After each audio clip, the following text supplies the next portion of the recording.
Hello and welcome into another episode of another Carolina podcast. A little bit shorthanded today. Christopher Clark has abandoned us, but Wes Mitchell and I did our best to break down all the ins and outs of the spring game, including a big recruiting weekend for South Carolina. And want to remind you guys, if you like what you're hearing and you want to hear more of it, give us a rating, a review, go ahead and subscribe and share with your friends. Give us any kind of feedback that you have so we can keep doing this and make it the best we can possibly make it. Thanks for listening.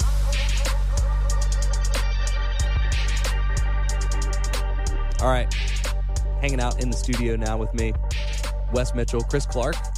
Very proud of him.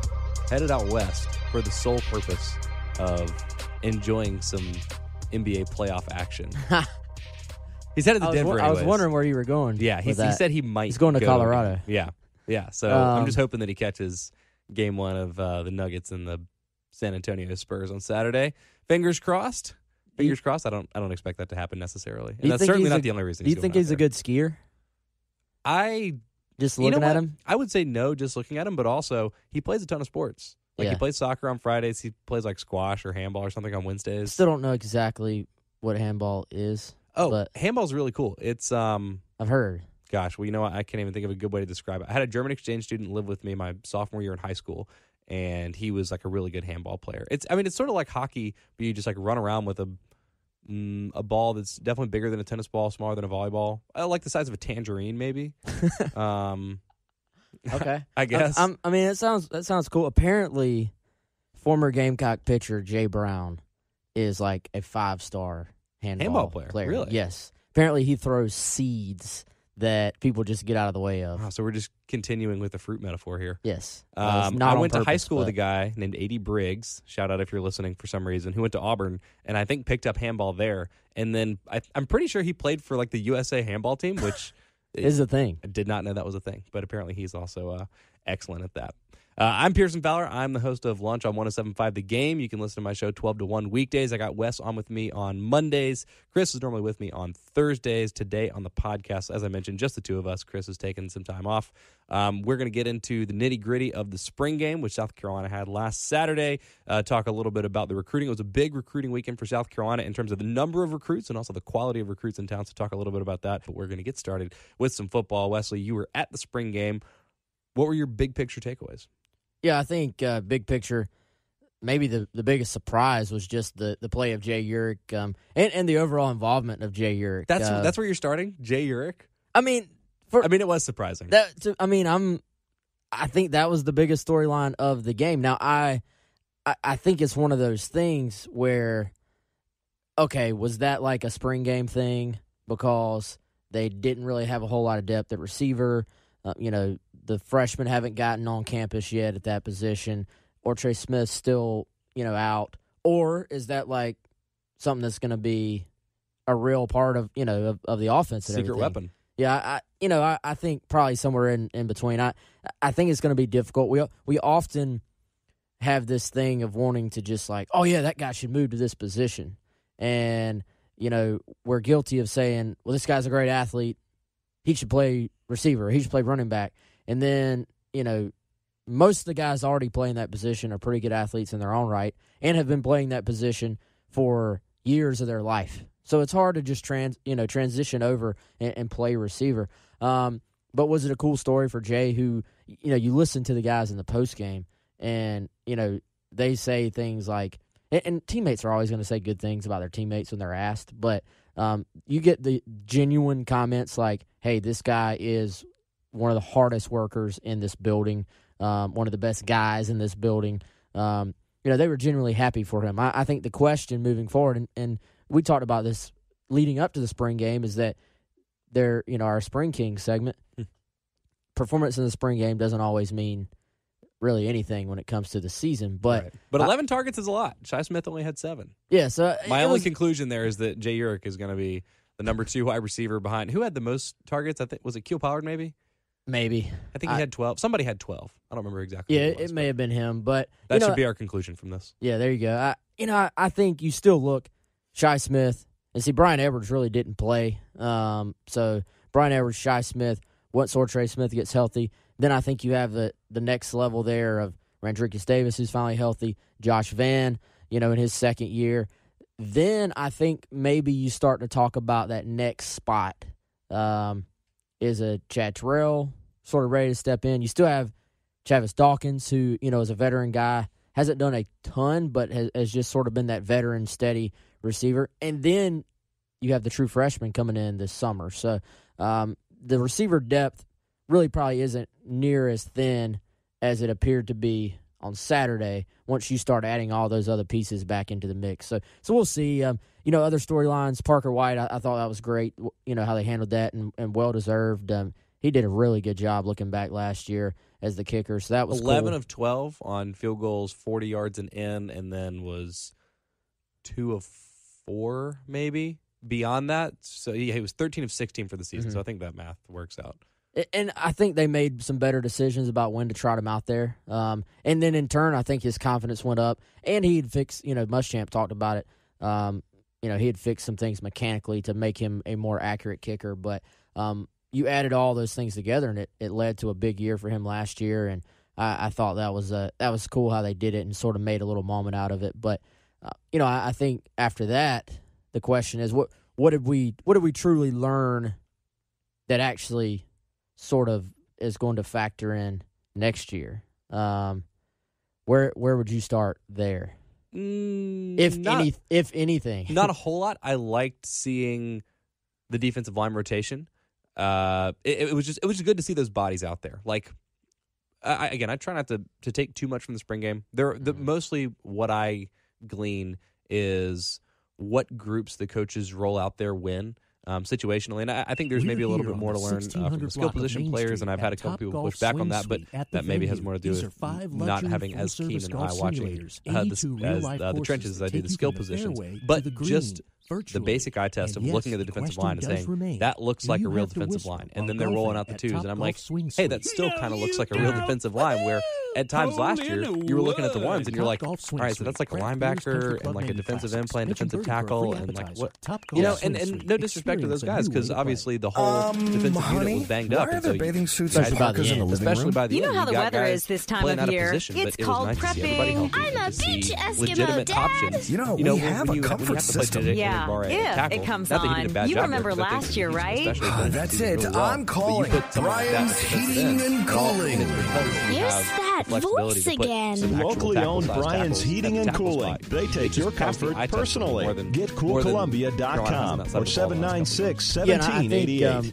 You can even say that I think led to Muschamp's decision to not have the quarterbacks live, because I think you look at the second-team O-line, and maybe that lends some credence to maybe some concerns there about position. I think there's positions you look at and you say you can't really have injuries here or you're going to be in trouble. And I think offensive tackle is one of those spots where you feel good about the first two, but then you get past them, you're talking about a lot of inexperience. And I think you then compare second-team offensive tackle and the defensive end and buck that they're going against, and you say, wow, the defensive line is well ahead as far as depth there, because I thought Enigbare had a really good day, and some of that is he benefits from going up against the second-team offensive line at times and inexperienced guys. But the absent member of this podcast crew said yesterday on my local show that J.J. Enigbare was his winner of the spring game. Would that be your pick as well? He'd be close. I mean, he'd be in the conversation for sure. And I think that's a position that is really, there aren't really too many true position battles, and that one maybe wasn't talked about enough. But Aaron Sterling coming back, J.J. Enigbare fighting there, and then Keir Thomas is a guy that, from what I saw and was told, I think he played more inside this spring than he did outside. I think it's more like you talked about. There's more opportunities to get guys at their true positions and to sort of lock them into a spot. They'll still cross-train, but when you start to have some depth, you're not forcing. You're maybe cross-training a guy because, hey, he's capable of playing both, as opposed to, hey, he has to, because if one person goes down, we have to slide this guy around and then move this guy up, and it creates all these moving parts, whereas now you may be able to go I think certainly too deep across the D-line and have, there's going to be drop-off from probably Devon Kinlaw to whoever's next. There's going to be drop-off from DJ Wanham, who I think is probably the biggest thing we don't talk about from last year is how much they missed him. There's going to be some drop-off, but, that's normal. I think, but you say, hey, like you said, those guys look like SEC defensive linemen. And then I think even if you start going to that third group, you at least say these are guys that can go out there and still have the size to play the position and not just be that you're done, that you just are going to get crushed up front. You know what? I think Rick Sandage, from what I keep hearing about the spring, he may be sort of in a low-key fashion had one of the best springs that we aren't really talking about. So then when you start talking about a guy who's pushing for another starting spot, you have some real competition at defensive tackle. I think Kinlaw is going to start somewhere, but then, Keir Thomas, is he inside or is he outside? If he enters that defensive end competition, then you have like three guys fighting it out. Kobe Smith is a senior who's been a very solid contributor. But Sandage is pushing. He's got more upside than almost all those guys. And then the fact that we're not even having to talk about Zach Pickens until right now. And the fact that we're not even having to talk about the fact that Josh Belk transferred.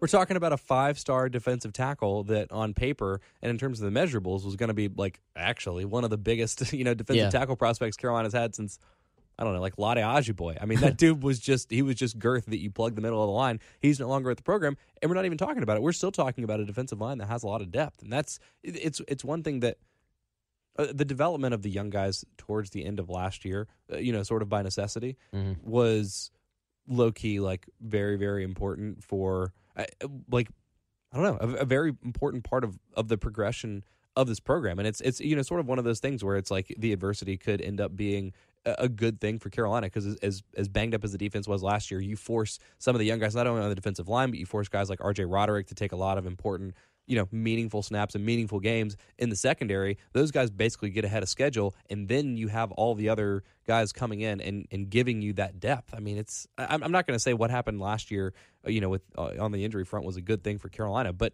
now you look at it and it's like the timeline has been accelerated for those young guys, and it just really rounds out the group on defense. Yeah, I think, as we were saying it, I was kind of counting in my head. If you're just looking at the two defensive tackle spots, you're talking about Kinlaw, Kobe Smith, Sandage, Keir Thomas. I mean, there's 4 guys right there before we even get to Zach Pickens. Then, I think if you start looking at a third team potentially, some guys that we haven't really talked about but sort of fit that mold as, hey, they could still go in there if they needed to.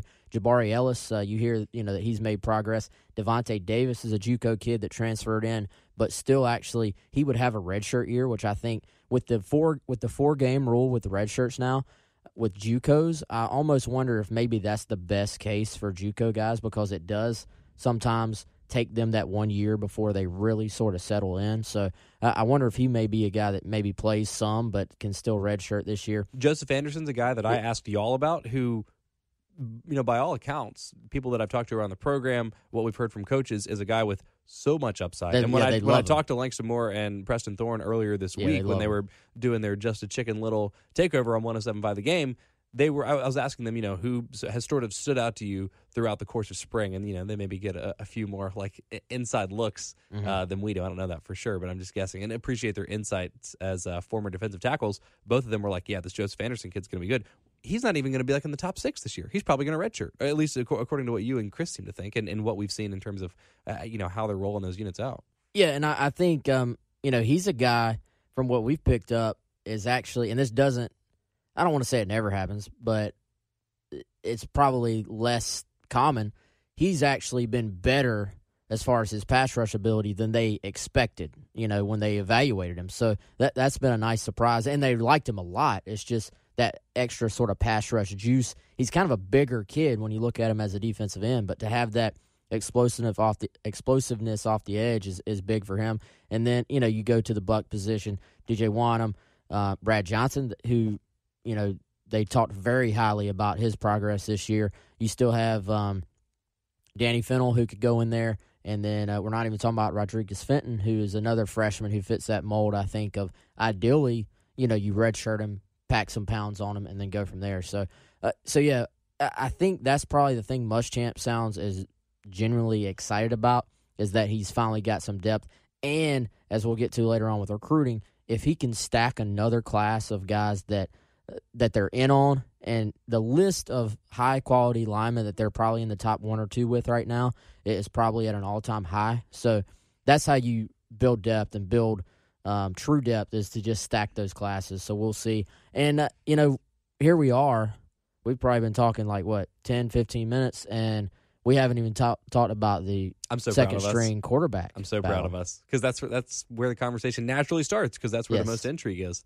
And I'm mostly proud of you for steering the conversation in that direction. But I think that says a lot of good things about the direction of this program, right? Yeah. That we don't have to talk about the backup quarterback as the most interesting or the most hopeful, part of this football team going forward. And I thought about it as far as, as one of the first things people ask about the spring game. And a lot of the spring game on offense was an evaluation tool for the coaches. Because it was just the two of them. Bentley played the 2 series. Urick got a couple snaps. But it was just trade-off. Joyner and Helinski, go at it. Yeah, and I think if you say, hey, what did we learn from the spring game?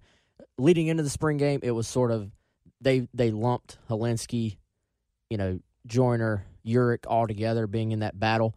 No one's officially said, Urick's not in the number 2 battle, but it just seems like, hey, his role is going to be this sort of, do it all, help on special teams, stuff like that. These 2 guys are battling out for number 2. I would sort of take the approach of not necessarily, hey, who's ahead, which I think it makes sense not to. Even if the coaches have somebody ahead in their minds, you don't say it at this point, because you want both those guys still fighting it out. But on the other hand, if you said one of the guys was ahead, that would make the other guy work a lot harder, right? Maybe. You don't know. Different strategy there. Yeah, definitely. But I guess there's probably a reason I'm not a football coach. How long do you think that list is? That for reasons you're not a football coach? At least 5. Okay. We'll go into that on a future podcast. Yep. But no. So I left. I don't know about you, man, but I left just saying I feel like number 2 quarterback spot is going to be fine, regardless of how it plays out. And I've always taken, if you have 2, you have none, as more along the lines of if you have a quarterback battle. Like, let's say this was an all-out fight for for the starting spot. That Jake, which it is, by the way. We just don't know it yet. Yeah, it's not. Not for Jake Bentley will start, if healthy, will start game 1 in Charlotte, 100%. Period. But what about game 2? But if that's for the season. If I'm losing my train of thought. Yeah, okay. So if it was all-out battle and no one was stepping forward to win, that spot, then I think you would say, well, if you have 2, you don't have any, because that means one of them has not stepped up and taken the job. I go back to the year after Dylan Thompson graduated, and Spurrier eventually, finally, reluctantly, I feel like, named Connor Mitch the starter going into that season. Feels like a lifetime ago. Yeah, but it was like, I feel like going into that year, nobody, and then even Spurrier can't hide his true feelings. And I'm not quoting him here, obviously, but I almost felt like, they're like, yeah, so what about Connor Mitch made you go with him? And most coaches are going to be like, oh yeah, great, command of the offense. He's had a great camp. Preparation and all that stuff. Spurrier, I feel like he almost was like, we're just going to give him a shot. So if you have too many, you have 0. I think, but yeah. So that's a fair distinction to make, because this is not really a true quarterback battle. Yeah, it's just about in college football, when you recruit well, you have a lot of these teams have multiple 4- and 5-star quarterbacks on their roster. Now the other side of that is eventually some of them transfer, but yeah, I think you're right. I think you have to make that distinction. How'd you like how Buchanan Joyner ran the offense? Very well. Very well? Yeah, I went back and looked at his numbers from last year, and in the spring game, sort of like year over year, 1 for 5. I remember watching just a guy who did not look comfortable at all. I thought this year, some things that go beyond the numbers, actually checking the ball down to his running back a couple times, stepping up into the pocket, not to take off running, but actually shuffling forward, keeping his eyes downfield, rushes going past him, and delivering the football. Those are things that some quarterbacks, never truly get comfortable doing. So I thought those were signs of progress for him. I think you go back to the fact that I don't know if I realized how different this offense is compared to what he had done in high school. I think high school for him was a lot of maybe one read and then let's let DeCarrion go make plays because he's an awesome athlete. He's just the best player on the field.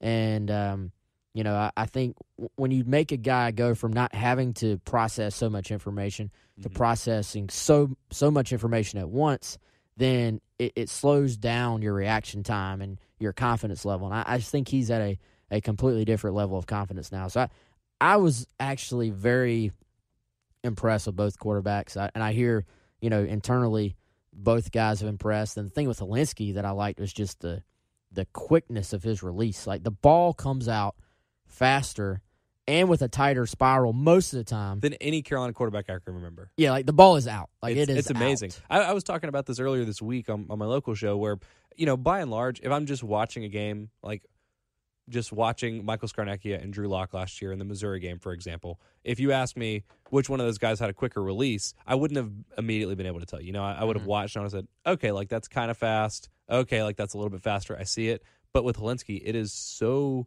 dramatic how much quicker he gets the ball out than the other two guys. Like, it was so dramatic that I notice it, which is what I'm trying to say here. I don't normally notice that. That's not something that I just pick up without really having to think about it, and I picked it up without thinking about it with Helinski. So that, his poise, and that, I think, to me, that speaks to his preparation, because you can only get the ball out quickly if you know where the ball's going, because, one, you understand the offense, and two, you understand the look that the defense is giving you. He didn't really put the ball in danger, which, again, really speaks to that second part especially, because it's easy to know what route it's not easy, but it's easier to understand what routes your receivers are running. It's a little bit more complicated to be able to step to the line and say, okay, they're in cover two, so there's going to be a soft spot here, so I can deliver the ball there. So that confidence, that poise, that quickness really impressed me. The caveat there, of course, is getting very vanilla looks on defense. It's not going to be that easy to pick up those coverages necessarily right at the line of scrimmage, but also he's probably not going to have to do that for at least like the first part of the season. But he really, really impressed me. And seeing him in contrast to DeCarrion, I agree with you.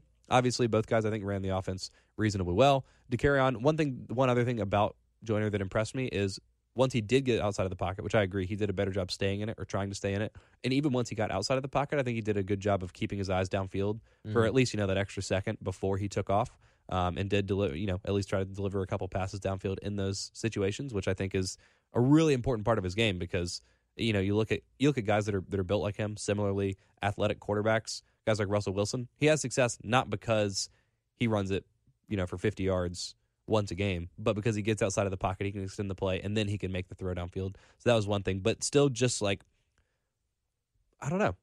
Maybe this is just me feeding too much into the hype train and just like buying too much into it. But I mean, Helinski's the best passer of those three guys, right? He may be. Like, just pure passer. Yeah, he doesn't have probably the command or the understanding of the offense as Jake. He certainly doesn't have the experience. So when defenses start to throw confusing looks at him, new things, different wrinkles, different blitz packages, disguised coverages, things like that, it's going to take him a while to pick it up as well. And look, I love to be hard on Jake, but Jake understands the ins and outs of playing quarterback in the SEC. Now, there are other things that probably keep him from realizing his potential, but just in terms of your raw ability as a passer, Helinski seems pretty clearly to be the best of the three, because both Joyner and Bentley at times, they'll double clutch, they'll take an extra second to get the ball out, and we just didn't see that from Helinski. And he had a throw. I think you brought it up on Monday when we were on your show. Rolling out to his left. Yeah, where he was rolling to his left, and like you said, is it necessarily the throw that you're always wanting to make? Maybe not, especially against a good, fast defense. But just the physical ability to be running one way and sort of contort his body and really sort of get his shoulders squared back up and make an accurate throw was very, very impressive. And in college, like, how many plays that Johnny Manziel pulled off were ill-advised, like theoretical plays? A lot of them. Yeah, and I remember, I don't know why this play sticks out so vividly in my head, but I remember Alabama's first game of the season, or maybe their second game of the season this year. Everyone's super excited about Tua, and he makes this really exciting play that made the SportsCenter top 10, where they're in the red zone. He gets the ball. He's under pressure. He rolls out to his left, and then he turns and throws all the way back across the field into the corner of the end zone. I don't remember. Maybe it was Jacobs or somebody in the corner of the end zone. And everyone's like, oh, my gosh, amazing athleticism and arm strength and all this stuff. And I was just like, that was a horrible decision. And if he does that stuff all season long, he's going to throw, 20 interceptions. And, of course, he didn't, because you're not doing that all the time. But, maybe there is something to just having the confidence to make sort of those audacious plays. Again, not like Helinski did anything Johnny Manziel or Tua-esque, but, just that bravery and that confidence in your arm strength and your accuracy to put a ball somewhere where it absolutely should not go. Yeah, and I think Helinski has that that brashness. He's got a confidence, like almost a calm confidence in the pocket where he doesn't really seem to freak out. And that's something that we kept hearing from people all spring, is that, this kid's just sort of confident beyond his years, as far as not really that guy that's got to tell you about it, but just more so the way he carries himself in the pocket. I did think, back to Joyner real quick, I thought that he almost got caught so much into trying to, keep his eyes downfield and display, some of that ability with his arm, that his pick to Jamel Cook, he really probably, especially in a game where, he's getting tackled, he probably could have just cut it upfield and scored, but was trying to, make the throw, and it ended up getting picked off. And, there may have been even a little bit of overcompensation there to where, I'm not that guy that's just going to take off running. I'm going to show what I can do and play within the offense. And then there's always that like fine line. It's just like when you have a running quarterback, how many designed runs, do you call for your QB, and start stacking up hits on him? Like you want to use his ability, but if he's going to find 10 runs in the game just on passes anyway, you can't be one dimensional, but you have to. You have to do what a guy's good at. Yeah. I mean, you don't want to call a million running plays for Tom Brady, but that's a bad example. Also, big recruiting weekend in terms of the football. Interesting. It tells us a little bit. Most of it is just reading between the lines kind of stuff. We'll obviously learn a lot more in summer and in fall camp. But I think where we can maybe measure a little bit more progress is a lot of guys on campus this weekend, a lot of important guys. Jordan Birch taking a lot of headlines just because he's such a high-profile player, and unfortunately, he's the guy that maybe we will know the least about over the course of his entire recruitment. So, any updates on him? Yeah, I, from a personal standpoint, I always like it when the state of South Carolina has, like, these guys that nationally are being talked about, and Jordan was one of 2 5-star guys that were at the spring game. And, when you write about these 5-star guys, people read it. People enjoy following it. And even people who maybe aren't South Carolina or Clemson, they follow the national guys. And I was like, I could almost walk to Hammond from my house. Like, he is right there. And, it would have been so cool to sort of follow this one along closely and get, like, maybe monthly or every couple months updates on, hey, what's going on like that. But it just, they want to play it close to the vest. And that is 100% their right to carry it that way and, try to respect that. I think, even with all that said, the fact that he's made 3 straight visits to South Carolina can not be discounted. I think that is a just clear sign, I think, of momentum on South Carolina's side. And whether – I feel like there were 2 camps prior to this.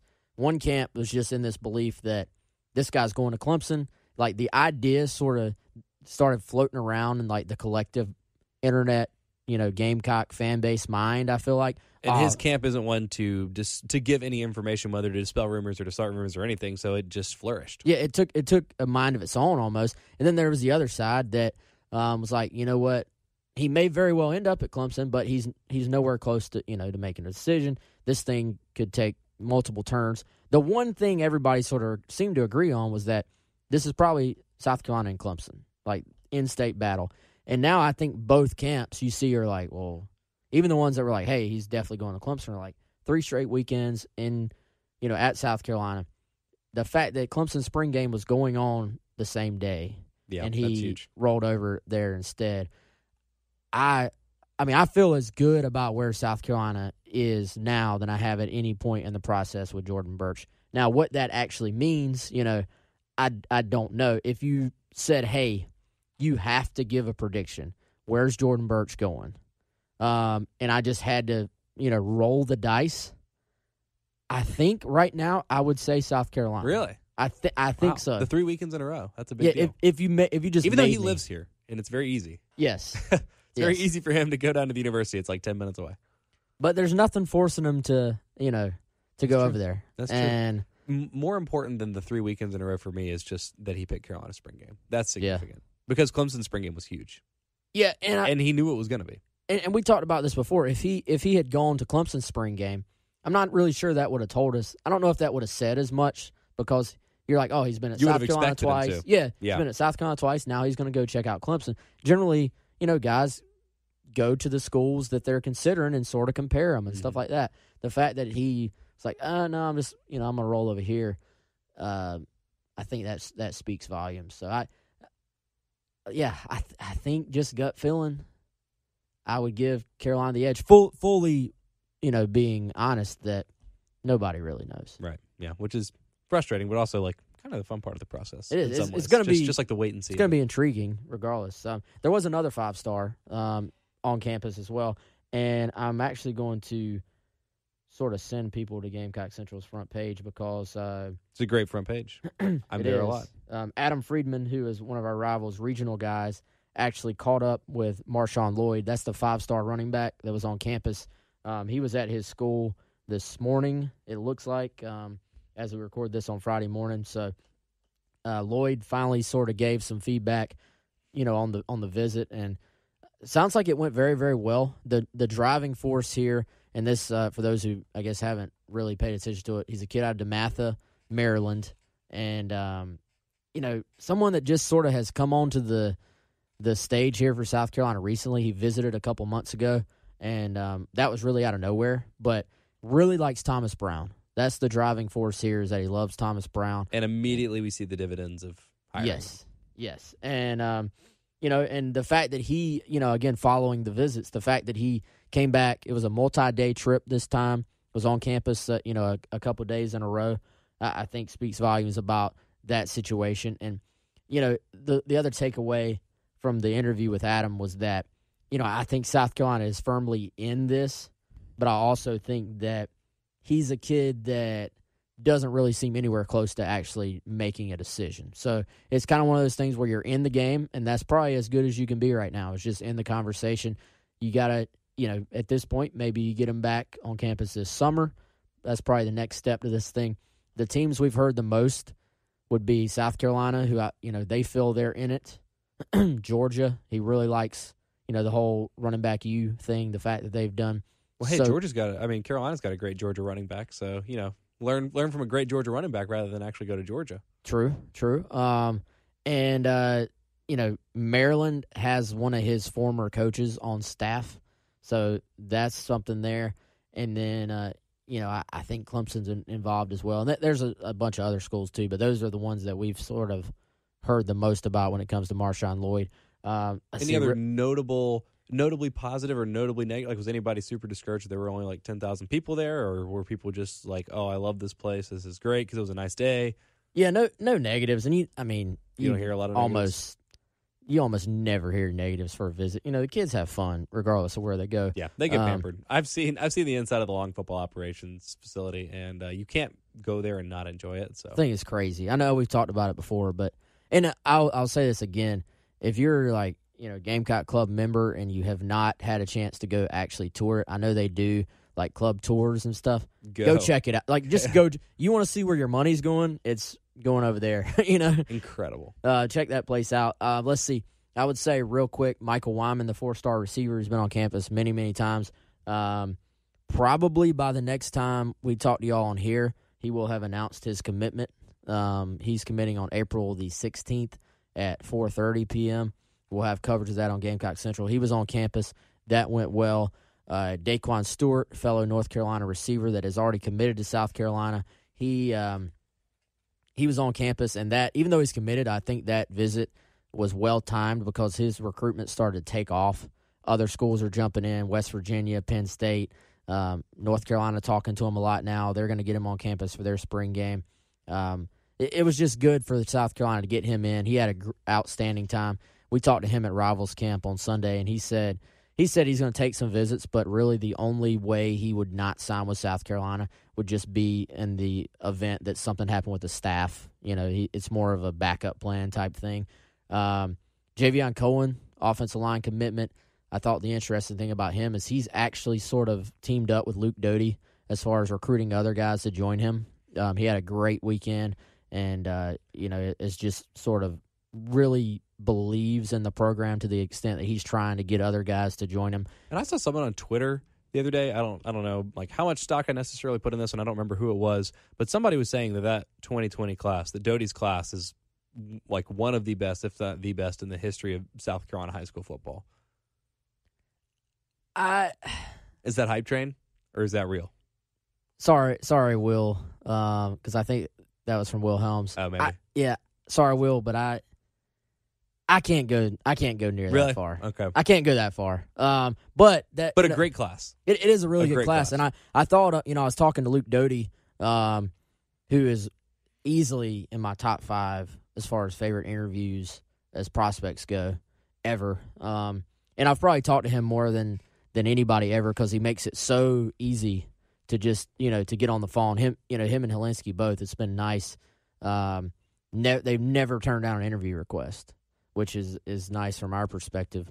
But he was sort of talking to me about the guys he's recruiting, and he's sort of come up with this idea, and I don't know who gave it the term or the phrase or whatever, but of the Big Five. And, they're calling the Big Five in-state guys of being Luke and Tyshawn Wanamaker, who are both already committed, then Jordan Birch, of course, then Alex Huntley, of course, who's also at Hammond. He was at the spring game as well. Forgot to mention him. And Tonka Hemingway, who's the Conway defensive lineman that was also at the spring game. South Carolina's in good shape with him. So, they've kind of focused on this idea of when South Carolina's been at its best, it's been because they've been able to keep guys in state to play at home. And they've really sort of I like that, the fact that you're going to – and every school recruits their in-state guys. But kids, to me – that anytime you can sort of just add value to something as far as giving it a name or adding a little bit more flash to it, making it more important, I think that stuff works. So the fact that they're sort of, hey, we're going to name this group,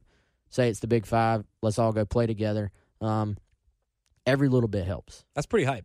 I'm glad they're not going with, I like that. I mean, I'm glad they're not going with Fab Five because that's cursed, Yeah. But the Big Five. Simple. It's simple. To the point. And they're into it. Gamecock Central is the place to go for all the other updates on all the other guys that we didn't get a chance to get to today, to follow the recruitment, get updates after spring, and then, obviously follow them throughout the course of their entire recruitment, and plus more reaction from a bunch of guys on the site about the spring game. And y'all got a good series going on right now in the newsletter, breaking down all the different position groups. I've done, tight ends and wide receivers. What else have y'all done already?